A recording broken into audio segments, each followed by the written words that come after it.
May the gods curse me if I don't make your life as dead as my prophets by dawn. Your voice, sharp as a blade, echoes through the palace as you, Jezebel, vow to destroy the prophet who dared defy your god Baal. A Phoenician queen in Israel's court, you wield power that terrifies kings and shakes a nation's faith. Your name becomes a curse, your end a horror written in blood and prophecy.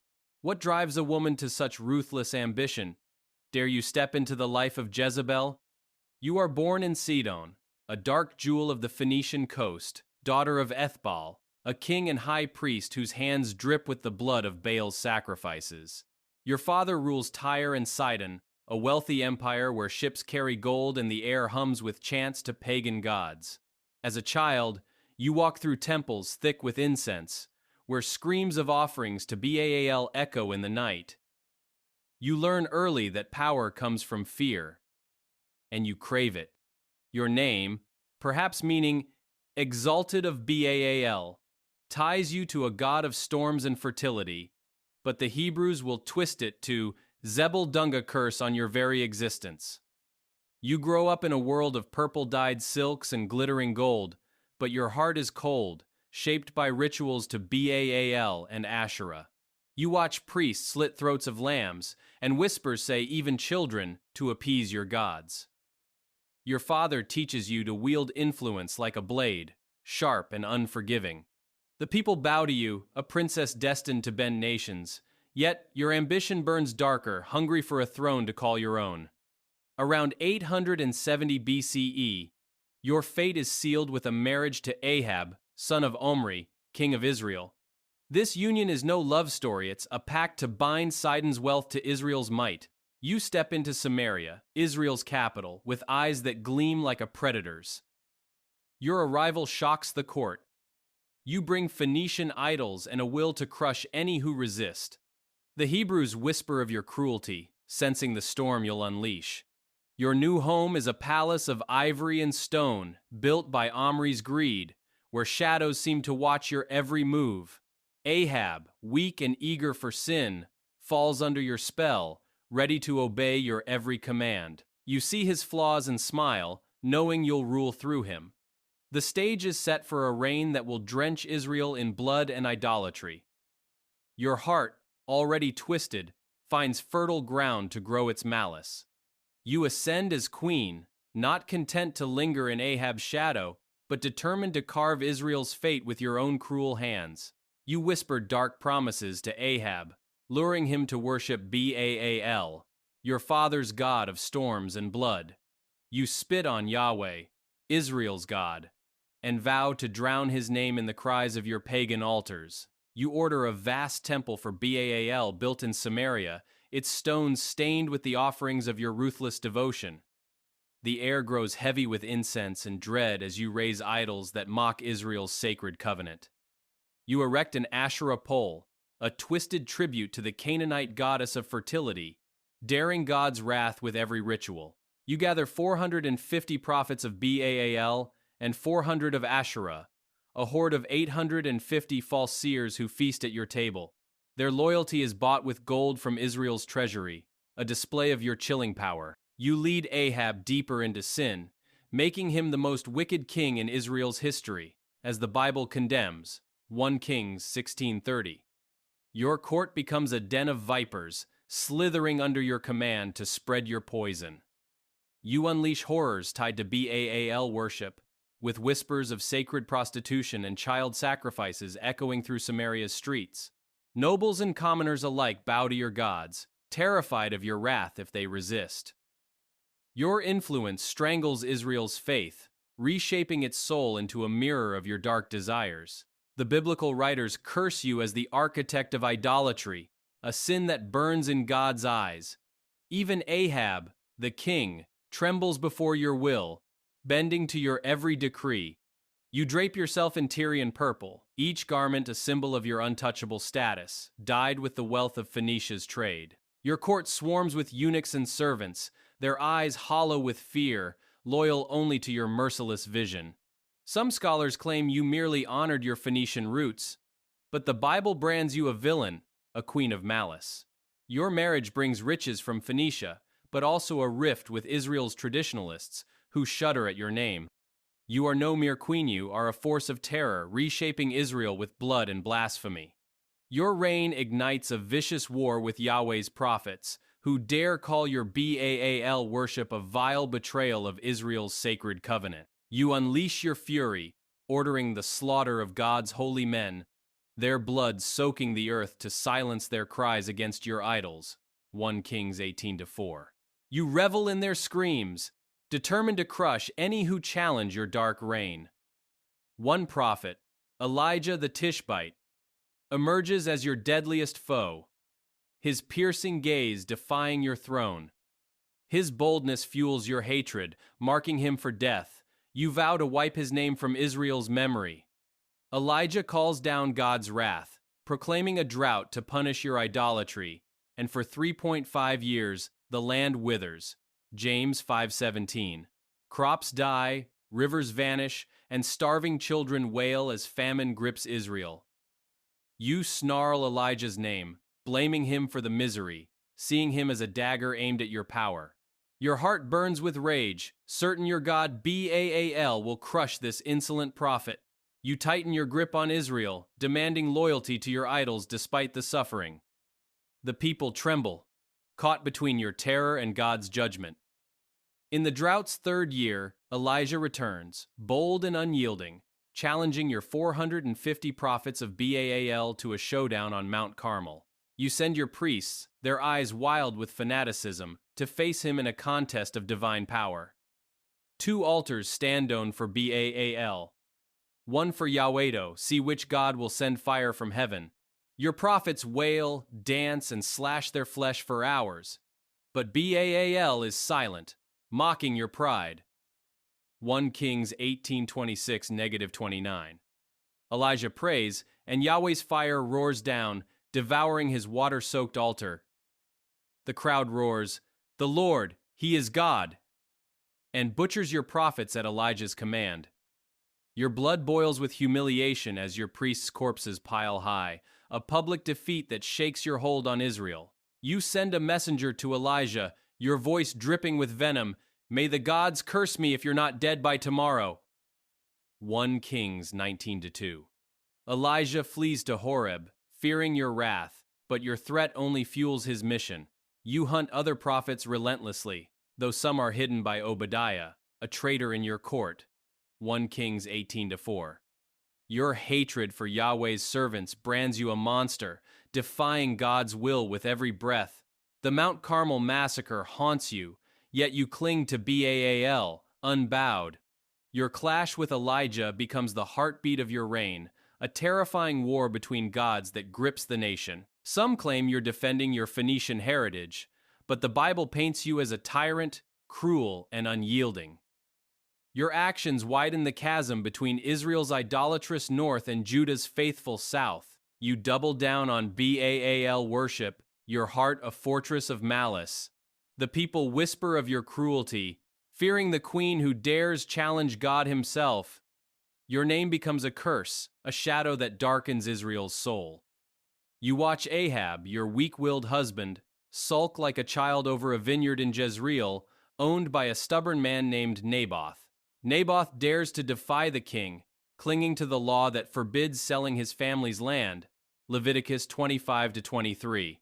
Ahab refuses to eat, his face pale with frustration, and you, with a heart cold as stone, seize control.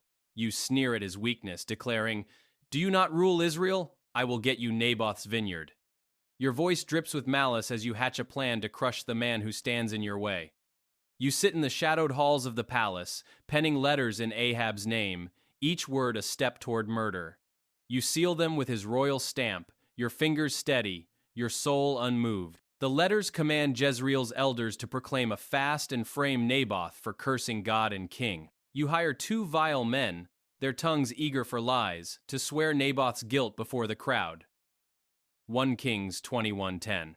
Your plan is a spider's web, precise and deadly, designed to snuff out an innocent life. The elders obey, trembling under your influence, and Naboth is dragged to his doom. The crowd stones him, his blood soaking the earth, and whispers say his sons are slaughtered too, ensuring no heir can claim the land. 2 Kings 9:26. You deliver the vineyard to Ahab, who takes it without a flicker of guilt. Your lips curl into a smile, savoring the ease of your victory. But the air grows heavy, as if God himself watches your cruelty. Elijah, the prophet you loathe, storms into Jezreel, his eyes burning with divine fury. He curses Ahab, "Dogs will lick your blood where Naboth's body fell." 1 Kings 21:19. Then he turns to you, his voice like thunder. "Dogs will devour Jezebel by Jezreel's wall." 1 Kings 21:23. Your heart chills, but you shrug off the prophecy, blind to the doom you've sown. Naboth's death shocks Israel, exposing the rot in your court. Some question if the elders' swift obedience is too neat, a tale spun to damn you further.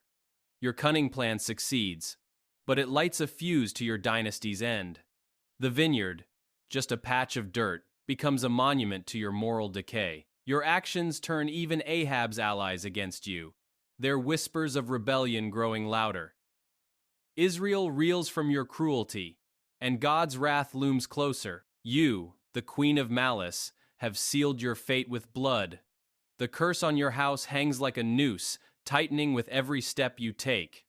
Your husband, Ahab, meets a grim end on a battlefield against the Syrians. His disguise useless as a stray arrow pierces his chest. 1 Kings 22:34-38. His blood pools in the chariot, and in Samaria, dogs lap it up, just as Elijah's chilling prophecy foretold. You, the queen of malice, feel no grief, only rage that your plans now rest on weaker shoulders. Your son Ahaziah ascends the throne, but his reign is a fleeting 2 years, cut short when he tumbles through a lattice and dies. 2 Kings 1-2-17. His foolish plea to Baal-zebub, a Philistine god, enrages Elijah, who curses him to death. Your heart hardens, blind to the doom creeping closer to your bloodline. Ahaziah's death leaves your second son, Jehoram, to inherit the crown. His soul as steeped in idolatry as yours. He worships Baal, spitting on Yahweh's laws, a puppet of your wicked legacy. But a new threat rises. Jehu, a fierce commander, anointed by Elisha to obliterate Ahab's house. 2 Kings 9-1-10. You sense the air grow thick with betrayal, your empire unraveling under God's wrath. Jehu's mission is mercilesto, erase your family and rip Baal's altars from Israel's heart. Your cruelty has sown the seeds of this bloody harvest. Jehu strikes swiftly, his arrow piercing Jehoram's heart, blood gushing as his body slumps in Naboth's vineyard. 2 Kings 9:24-26. The land, stained by your past sins, drinks your son's life, fulfilling Elijah's curse. Your grandson Ahaziah, king of Judah, flees but falls to Jehu's wrath. Your direct heirs now dust. 2 Kings 9:27. Your dynasty crumbles, each death a hammer blow to your pride. The people whisper of divine justice, their fear of you turning to scorn. You, the architect of Israel's ruin, stand on the edge of oblivion. In Jezreel's royal palace, you hear of Jehu's approach, his chariot wheels rumbling like a death knell. Your cold heart beats faster, knowing he comes to end you. The walls, once echoing with your commands, now seem to close in, heavy with the weight of your crimes. Your family's blood stains the earth, a testament to your relentless evil. Jehu's mission is clear: to purge Israel of your poisonous reign and Baal's shadow. You brace for the final act, your malice unyielding even as doom knocks at your door. You know Jehu's coming, his blade sharpened for your blood, yet you, the wicked queen, refuse to cower. In Jezreel's palace you paint your eyes with kohl, the black lines stark against your defiant gaze. 2 Kings 9:30. You adorn your hair and drape yourself in royal finery, a last stand to proclaim your unyielding queenship. Some call it vanity, but it's a taunt, a dare to the man who seeks your end. You stand at a high window, the city gate below, watching Jehu's chariot storm into Jezreel. Your heart, cold with malice, beats with a twisted pride. You lean out, your voice cutting through the air like a whip. Is it peace, you Zimri, murderer of your master? 2 Kings 9:31. The name Zimri, a traitor of old, is your venomous jab at Jehu's rebellion. He looks up, his eyes burning with contempt, and shouts, "Who is on my side?" Who? Your own servants, once trembling under your cruel rule, now waver. 2 or 3 eunuchs, their loyalty shattered, appear beside you at the window. Jehu's command is merciless. Throw her down! And they obey, their hands shoving you into the void. Your body plummets, striking the ground with a sickening thud, blood splashing on the walls and Jehu's horses. The beasts trample you, hooves crushing your flesh into the dust. A brutal end to your reign of terror. Jehu strides into the palace, his boots still wet with your blood, and feasts without a glance at your corpse. Later he orders your burial, sneering, "See to this cursed woman, for she is a king's daughter." But when they search, only your skull, feet, and hands remain. Dogs have gorged on the rest, as Elijah foretold, 2 Kings 9:36. Your scattered remains lie like filth in the field, unrecognizable, so no one can whisper, "This is Jezebel." 2 Kings 9:37. The prophecy's horror unfolds, a divine judgment that brands your name with infamy. Your death, gruesome and final, echoes through Scripture as a warning to the wicked. The dog's feast is the last mark of your evil, a queen undone by her own cruelty. Jezreel's streets grow quiet, but your shadow lingers, a chilling testament to God's wrath. You, Jezebel, are no more, your malice consumed by the very earth you defiled. Your name, Jezebel, becomes a curse whispered through the ages, a chilling mark of wickedness and deceit in biblical lore. In Revelation 2:20, a false prophetess in Thyatira is branded Jezebel, her sins echoing your cruel seduction of souls into idolatry. Your story stands as a grim warning, etched in Scripture, against twisting power into a weapon and spitting in the face of God. You led a nation to ruin, your malice staining Israel's heart with blood and blasphemy. The world shudders at your legacy, a queen whose evil casts a long, dark shadow. Your tale screams of the dangers of unchecked ambition, a lesson carved in the horrors of your deeds. You crushed the innocent, like Naboth, and hunted God's prophets with a savage glee. Yet, some scholars whisper that your villainy might be a twisted tale, spun to vilify your Phoenician roots and foreign ways. They see you as a queen loyal to her gods, caught in a clash of cultures. But the Bible's verdict is merciless. You are a tyrant of malice. Your life, a battleground of faith and power, leaves a question hanging like a noose. Were you truly evil, or a scapegoat for Israel's fears? Today, Jezebel brands cunning or seductive women, a slur that flattens your complex, terrifying story into a single note.